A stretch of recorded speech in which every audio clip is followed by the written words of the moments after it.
chapter 14, verse 17 to 22. Abram blessed by Melchizedek. After his return from the defeat of Chedorlaomer and the kings who were with him, the kings of Sodom went out to meet him at the valley of Shalom, that is, the king's valley. And Melchizedek, king of Salem, brought out bread and wine.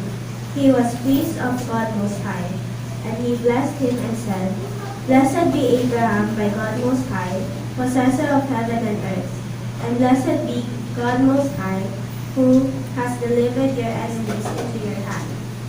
And Abram gave him a tenth of everything. And the king of Sodom said to Abram, Give me the persons, but take the goods for yourself. But Abram said to the king of Sodom, I have lifted my hands to the Lord, God Most High, possessor of heaven and earth.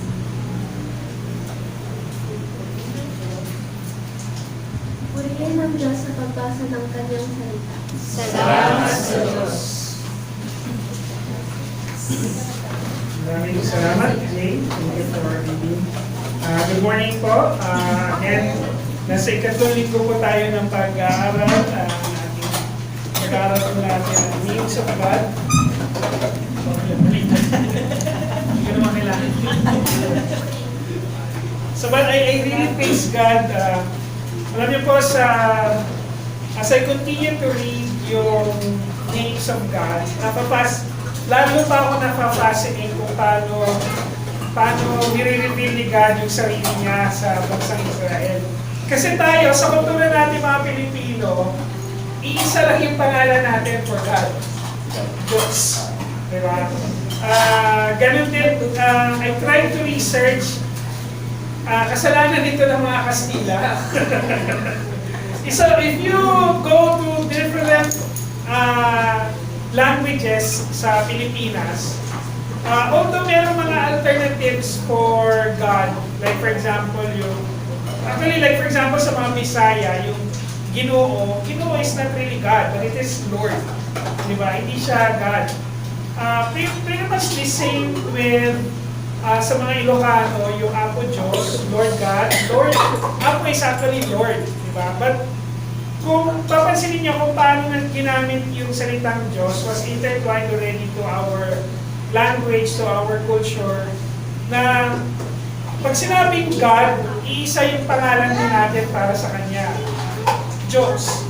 Pero sa bansang Israel, yung pangalan ni God, kung paano siya pinapangalanan ng bansang Israel, was actually the way that He revealed Himself. At kung paano rin siya nangako sa bansang Israel. And that's the reason why, bakit nga ba natin pinapag-aralan pa yung pangalan ng Diyos? Eh pag nananalangin naman tayo, tumatawag tayo sa Kanya as Diyos. Diba? Pero dumarating na ako rin sa punto na nare-realize ko yung importansya ng malalim na pag-unawa doon sa mga pangalan niya.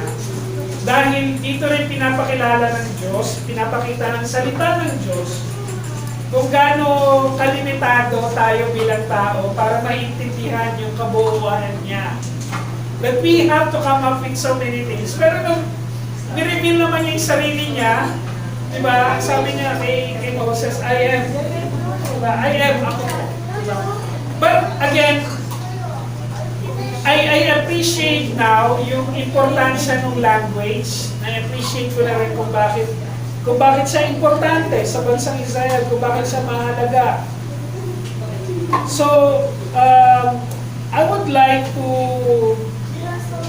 continue. Like for example, last week, medyo natabunan ng aking mga notes. Pagpasensya niyo na po, wala po akong PowerPoint ngayon dahil ang anak ko ay magdamag sa computer. Ay nayaan ko naman po siya. But last week we studied El Shaddai, and ngayon we will be studying El Elyon, our God Most High. Now, ano yung pinag-iba? We have studied na pag nakita natin yung pangalang El o yung word na El always refers something to God. And basically, the same thing with pag ginamit siyang suffix, that also pertains to God. Yung mga pangalang Samuel, Raphael, Gabriel, Michael, that's also referring to God. Now, pag sinabi natin El Shaddai, ano yung pinag-iba? God Almighty, yung makapangyarihan. Sa El Elyon naman, God Most High, Diyos na kataas-taasan. Diba? So, parang sa ating mga Pinoy, dahil nga sa kultura natin na iisa yung pangalan ng Diyos, parang pareho lang naman yun. Diba? Pareho lang naman yun.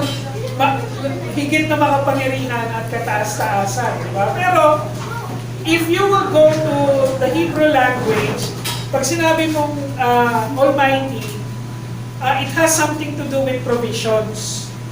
Pag sinabi mong kataas-taasan, may kinalaman naman ito dun sa kanyang kapangyarihan. Yung kapangyarihan na ano yung kaya niyang gawin. Now, as we all know, yung El Shaddai was first used in Genesis 17. Yung El Elyon naman was used in Genesis chapter 14. Although sa New Testament, there are very few reference to that name already na El Elyon. Kaya nga naging controversy ito ng isang preacher, di ba? Sinabi niya na yung El Elyon daw is the God of Old Testament. Tapos iba rin yung God ng New Testament. Dapat lang po natin maintindihan na magkaiba na po yung lingwahe ng pagsulat ng panahon ng New Testament at yung lingwahe na ginamit ng Old Testament. But there's still reference. Katulad nga nung ginamit na reference doon sa Luke chapter 1 verse 32, Christ or Jesus was called the Son of the Most High, na equivalent doon sa El Elyon, na dinideclare na siya yung El Elyon, of the same God of the Old Testament, of the same God na kinilala ni Melchizedek. Kasi si Melchizedek, although the king, he's also a high priest. Diba? At ito rin yung reference ng Hebrew chapter 7.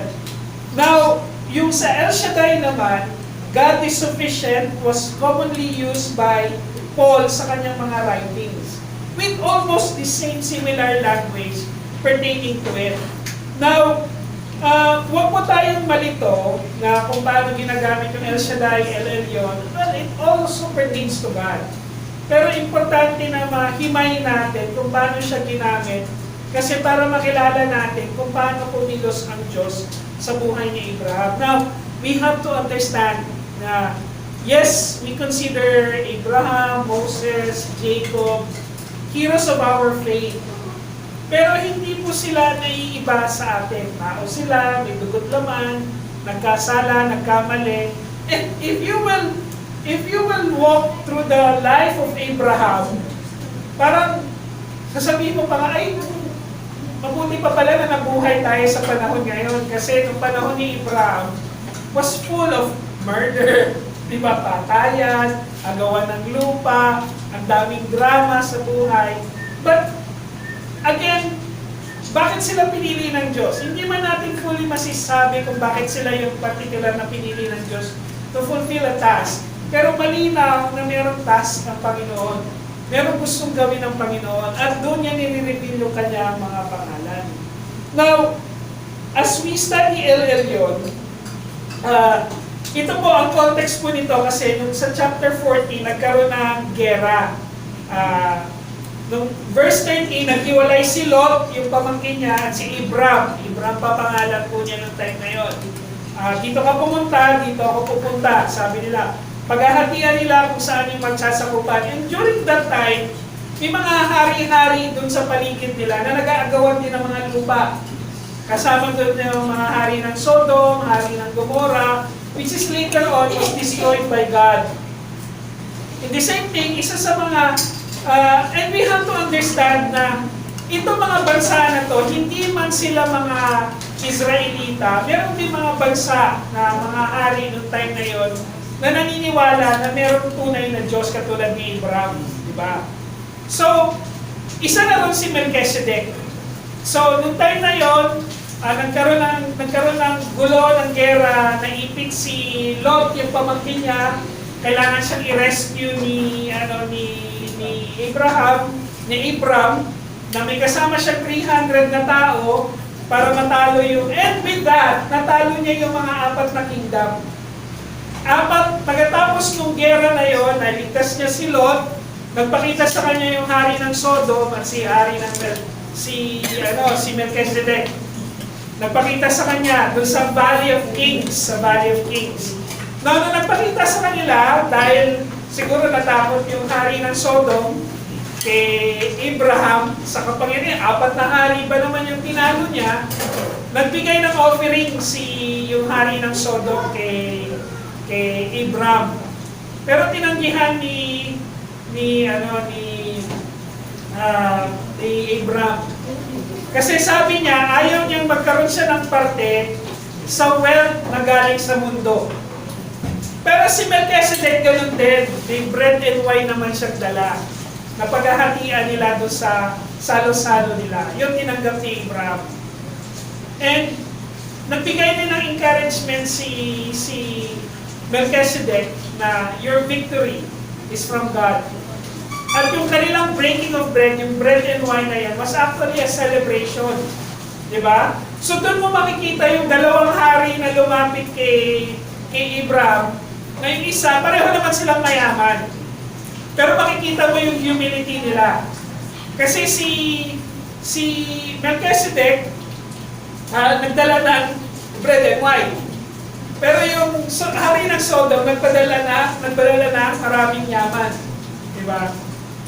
Pero, with that, yung hari ng si Melchizedek bilang hari and high priest, declared the name of God, El Elyon, our God Most High, that have given you the victory.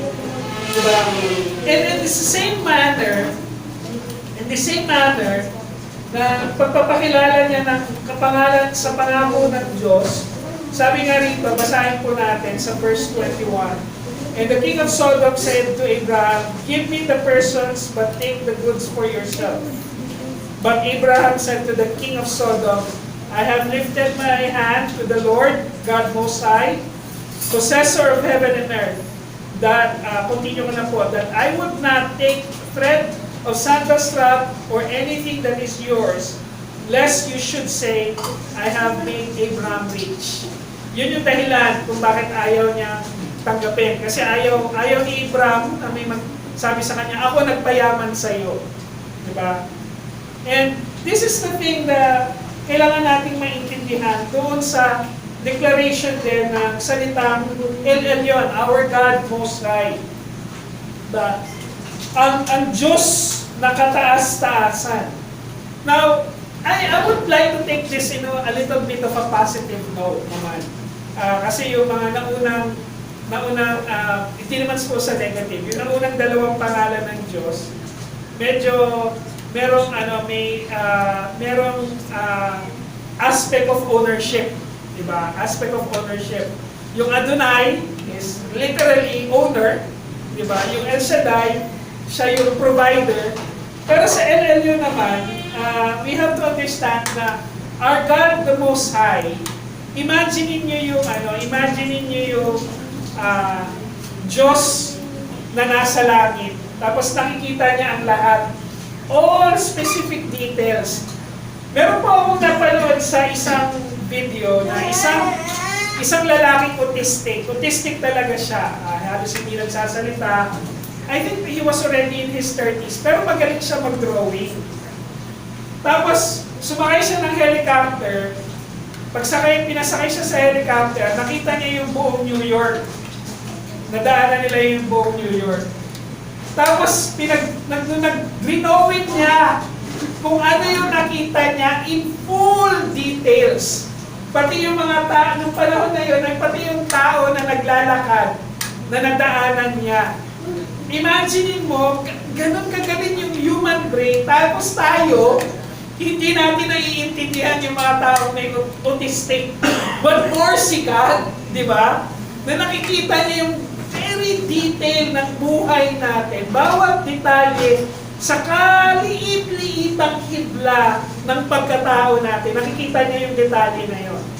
Imagine niyo, Yun yung God Most High. Tapos nakatingin siya sa atin. Kaya nga kataas-taasan. Imagine niyo kung gaano siya ka-involved dun sa lahat ng affairs ng tao. Diba?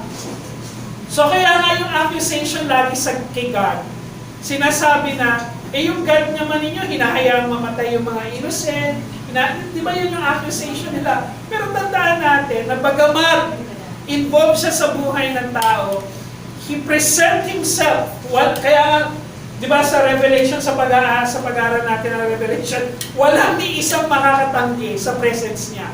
Di ba? Na nag-i-exist siya.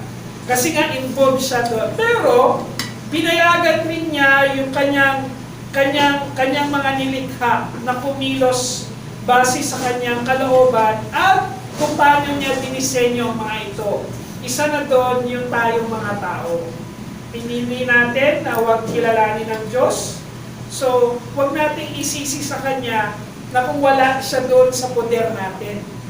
Naalala ko nung nagtuturo pa po ako, tapos tumitingin ako sa microscope, nagtuturo ako ng water sampling.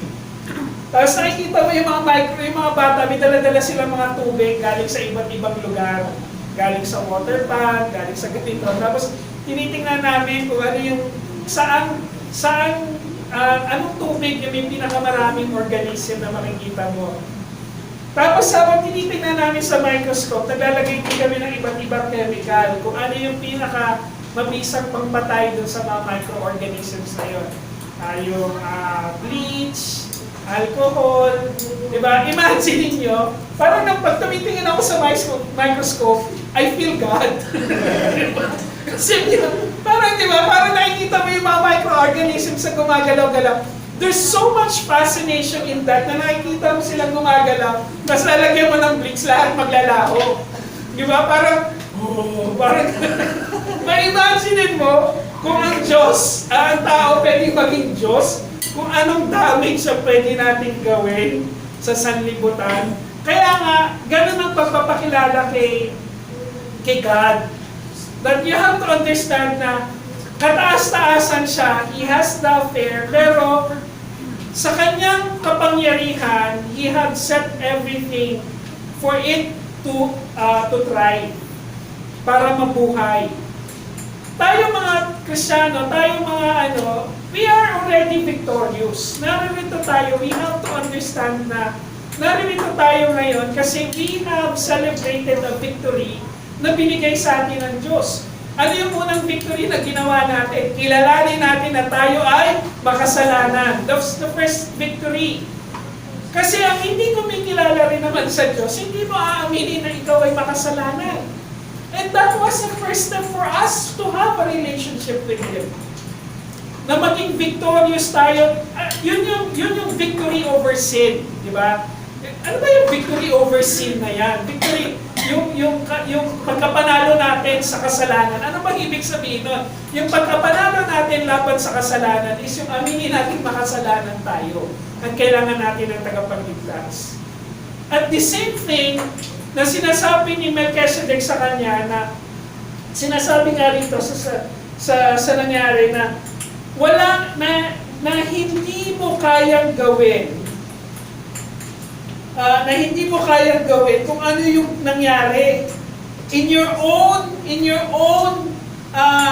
sinasabi kay Abraham, pinapakilala yung El-Elyon, na sa sarili mong kakayanan, hindi mo magagawa ang bagay na to.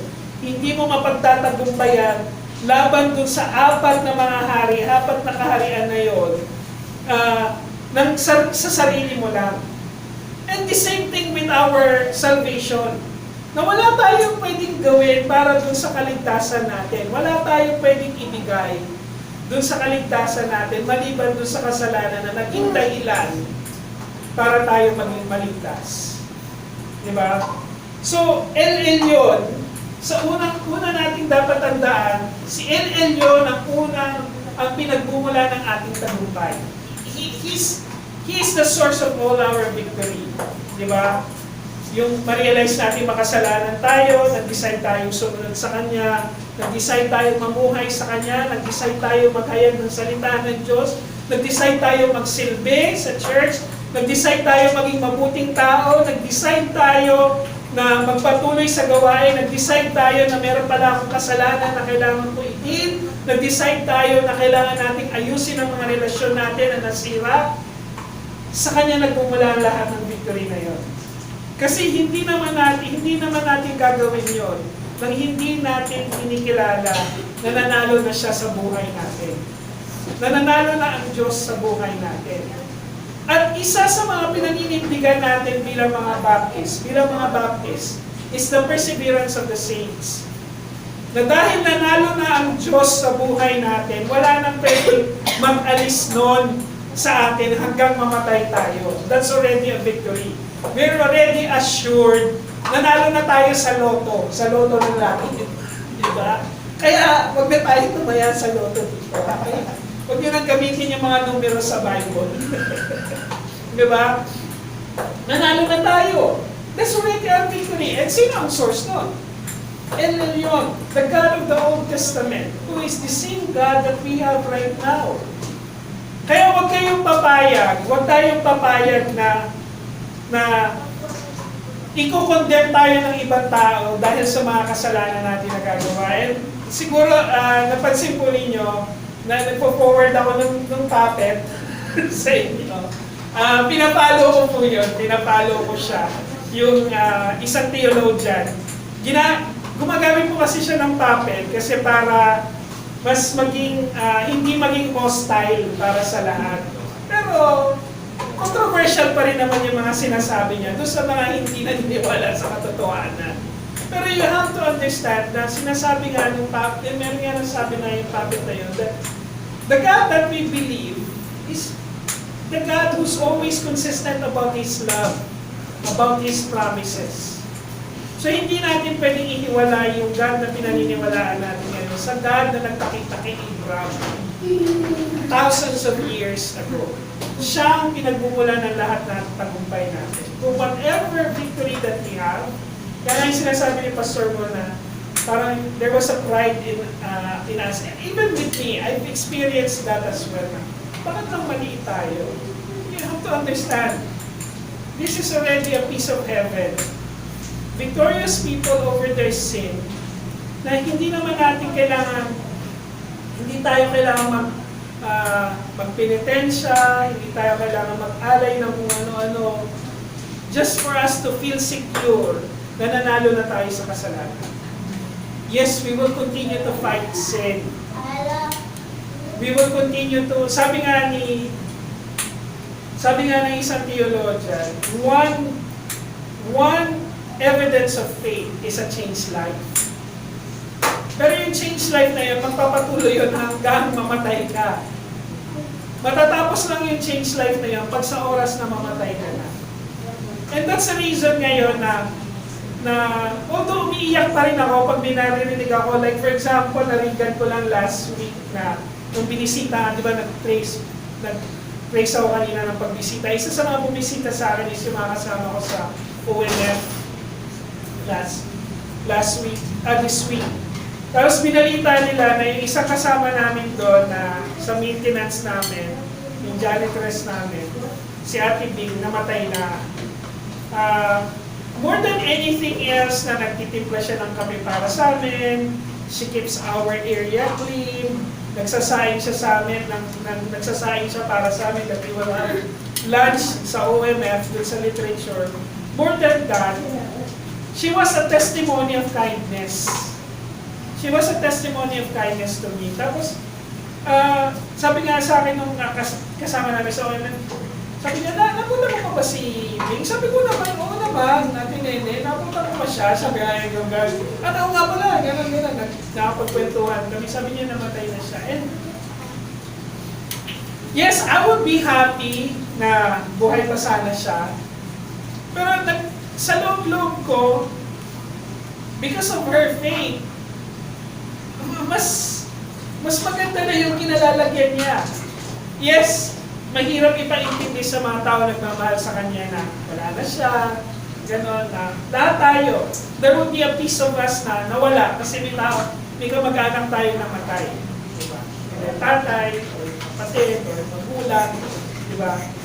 But the reality is, ano man ang mangyari sa atin, because LL yun, siya na ang pinagbulan ng lahat ng tagumpay natin. So wala tayong pwedeng i-complain. Wala tayong ano. Kaya nga sabi nga, mga kapatid, sa 1 Corinthians 15:57, sabi, but thanks be to God, He gives us the victory through our Lord Jesus Christ. Nanalo na tayo, mga kapatid. Nanalo na tayo. Ikalawang punto, mga kapatid, si LL yun ang dahilan ng ating pasasalamat at pagsamba. Diba? As you can see, sabi dito, verse 17, after his return from the defeat of Chedorlaomer and the kings who were with him, the king of Sodom went out to meet him at the valley of Shaveh. This is the king's valley. And Melchizedek, king of Salem, brought out bread and wine. He was a priest of God Most High, and he blessed him and said, blessed be Abraham by God Most High, possessor of heaven and earth, and blessed be God Most High, who has delivered your enemies into your hand. Doon sa nakita ni Melchizedek sa buhay ni Abraham, ano ang una niyang ginawa nung pag nakita niya si Abraham? Ano yung dinala niya? Bread and wine. The bread and wine is actually an act of worship. When the Jews break bread through a bread and wine, it's actually an act of worship. Kaya pansinin ninyo, lahat ng mga feast na sineselebrate natin, yung Sukkot, the Passover, always involves bread and wine. Why? Because through bread and wine, it tells us that God is a sustainer of everything. Na yung bread and wine, pinapaalala sa atin ang pagpapasalamat at pagsamba. Kasi siya ang source ng lahat. That He can turn the grapes into wine. Diba? Proseso yon na alam natin.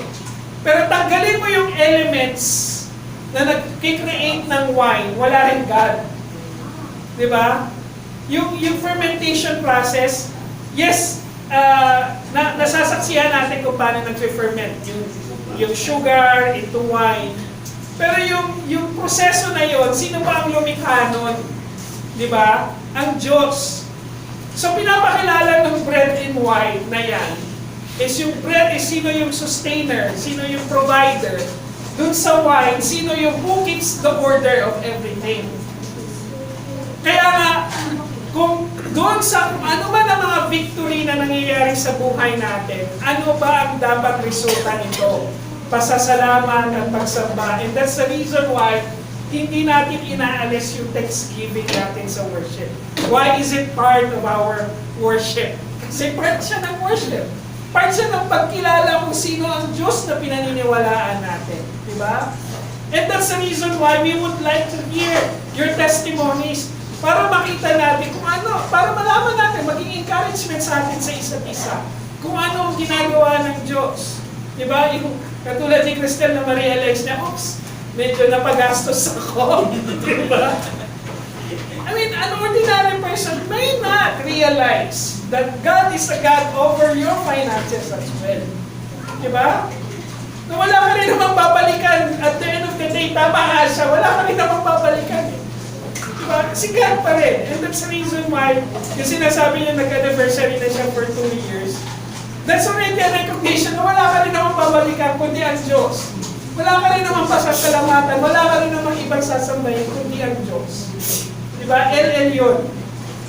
Diba?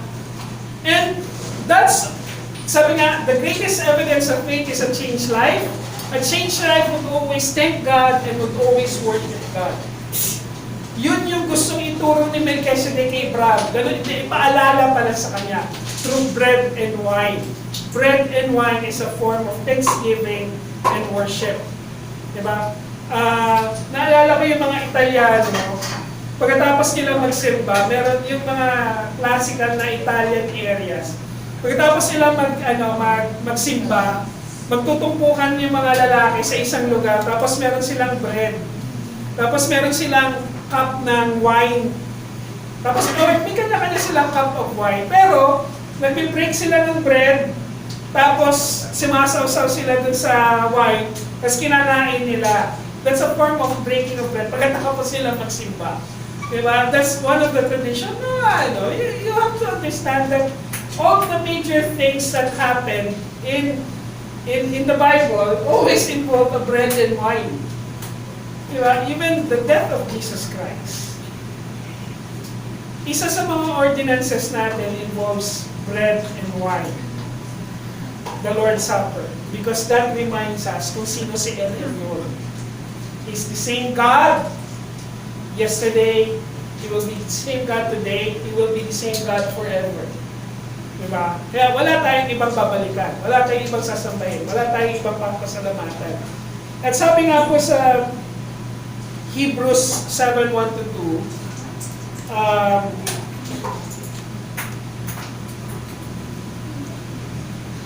when we give, when we worship, when we serve, it all points to the ultimate priesthood of Jesus Christ. His body as the bread, His blood as the wine that blesses us with His salvation. So, importante mga kapatid na ma-realize natin na, again, wala naman tayong ibang papasalamatan kung bakit tayo humingi. Let's go back. Let's continue to thank Him and worship Him. At ikatlo, si El Elyon ang nag-iisang nagtataguyod ng ating buhay. He is the provider. Diba?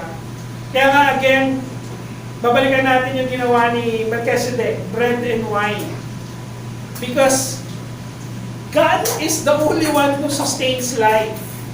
Siya lang ang nakakaalam nung date of birth natin. Siya lang din nakakaalam nung date of death natin. At siya lang din nakakaalam nung dash dun sa pagitan na yun, kung gaano kahaba yun. Diba? So maraming may mga nagsasabi daw, ano ba yung pinaka-importante parte ng between the date of birth and the date of death? Sabi yung dash daw, kasi kung yun daw yung paano ka nabuhay. Well, that's a good analogy for it. But you have to understand na kung alam mo nga kung paano ka nabuhay, pero hindi mo naman alam kung sino si God. Di ba?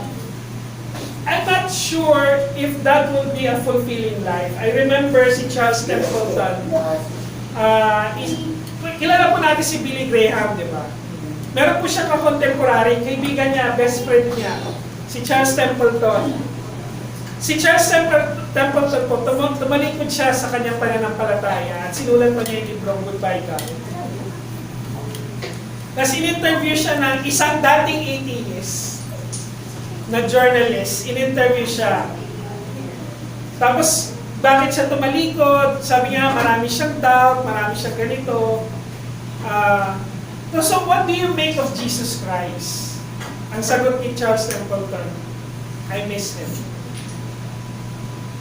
Pero matanda na si Charles Templeton. Actually, namatay na siya. Pero, to that point, na namatay ka na, it's just sad na nabuhay ka all throughout your life, pero hindi mo kilala kung sino nagtaguyod ng buhay na yun. Di ba? Yes, we struggle with sickness, old age, di ba?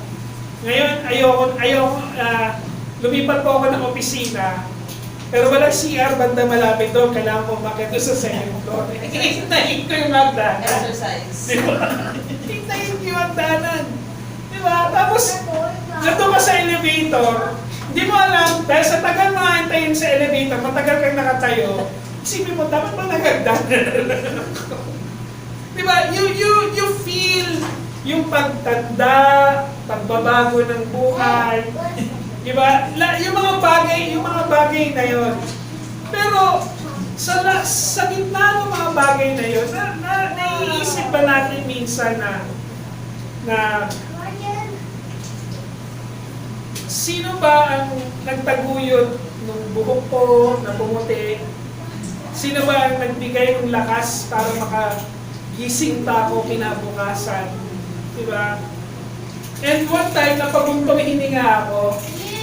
Basta nakaupo lang ako, tapos pinatay ko yung TV tapos napadaan si Grace, napaguntong hininga ako. Tapos lumapit siya sa akin. Ano bang ginagawa natin sa buhay? You just feel na yung pagod.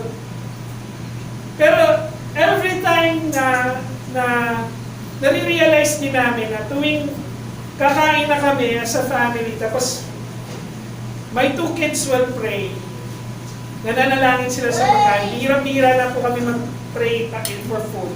Either silang dalawa yung nagpe-pray para sa food namin. And they would love to do that. Sila yung nananalangin para sa pagkain. Doon namin nare-realize that mabuti ang Panginoon. Wala kang talagang pwede i-complain. Diba? Doon namin nare-realize na yung dalawang anak namin na mananalangin sa pagkain kasi nire-realize nila na may nagbigay sa amin ito, hindi yung nanay at tatay namin. Diba? Na si God ang nag-provide nito. Diba? Doon mo ma-realize, sino ba nagtataguyod ng buhay? It's El Elyon, the God Most High. Yung God na nakatingin sa ating lahat. Diba? Parang, it's just awesome to think of it. Na yung si God, na nasa, tas kitang-kita niya yung universe ng 360 degrees. At every detail of it. Na kung nakikita niya lahat ng yun, ano yung dahilan niya para hindi i-sustain yun? He created everything because of who He is, love. So kailangan mangyari ang lahat ng ito dahil kung sino si God. And because of that, kailangan din masustain yung bagay, yung mga lahat ng ito dahil kung sino siya, yung karakter niya. Because He is the God Most High. Kaya mga kapatid, sa mga panahon na nararamdaman mo yung mga sakit sa kasukasuhan, diba? Siguro yung mga bata-bata, hindi nyo pa maiintindihan yung mga sinasabi na. Diba? O ganito na lang, sa mga mas bata-bata, na nasistress kayo kasi ang dami ninyong homework. Diba? Diba? Nasistress kayo dahil sa dami ninyong ginagawa. Feeling ninyo ang dami ninyong ginagawa. Bakit hindi tayo magpasalamat na, ay, meron pala akong ginagawa. Ibig sabihin, parte ako nung God ordained the world. Parte ako ng microorganisms na kumikilos para lang mabuo yung sandaigdigan. I might be a speck. Diba? Tayo, maliit tayo yung speck dun sa pagkalikha ng Diyos. Pero parte tayo dun sa mga kumikilos na yon para mabuo yung lahat ng bagay. Alam niyo po ba yung ripple effect? Meron akong movie na si Brad Pitt, yung Babel. Na from one action ng isang tao na naapektuhan yung mga ibang tao sa ibang parte ng mundo. Diba? Parang butterfly effect na yung ginawa ng isang tao many years ago had an effect dun sa hinaharap. Diba? Imagine ninyo yun. So, imagine ninyo na yung taong binigyan ninyo pinagpakitaan ninyo ng mabuti ngayon, would sooner or later be part of another church. Na meron magsasabi na, dahil itong tao na ito, nakarinig ako ng salita ng Diyos dahil sa kanya. Another person would hear that. Diba yung praises and thanksgiving lang natin, diba, a simple action, yung kabarkada ko nga for some reason, binisita ko lang siya. Out of nowhere, ilang taon na kami hindi nagkikita, bumisita lang ako sa kanya para kamustahin siya. Hindi na niya makalimutan yun.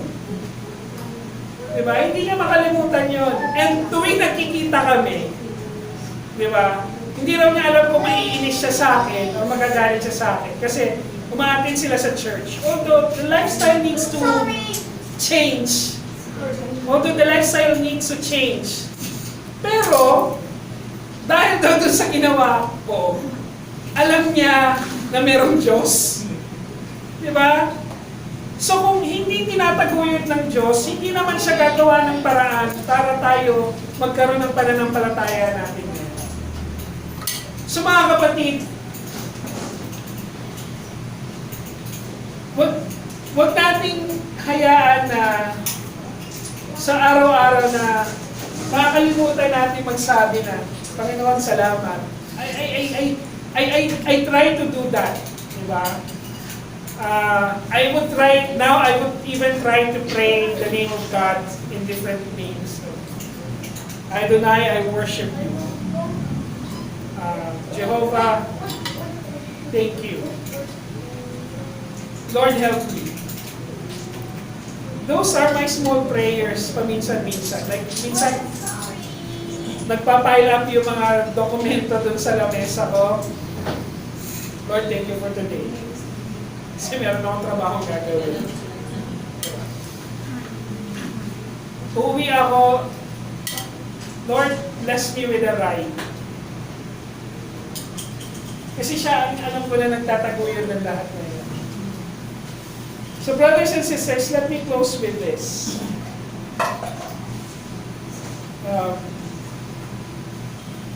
Sabi ni Charles Spurgeon, sabi niya, I believe that nothing happens apart from the divine determination and decree. That means my life is planned by God Most High. Sabi ni Charles Spurgeon. Ulitin ko po. I believe that nothing happens apart from divine determination and decree. That means my life is planned by God Most High. Ang buhay ko, plinano na ng Diyos. And I would like to take refuge on that.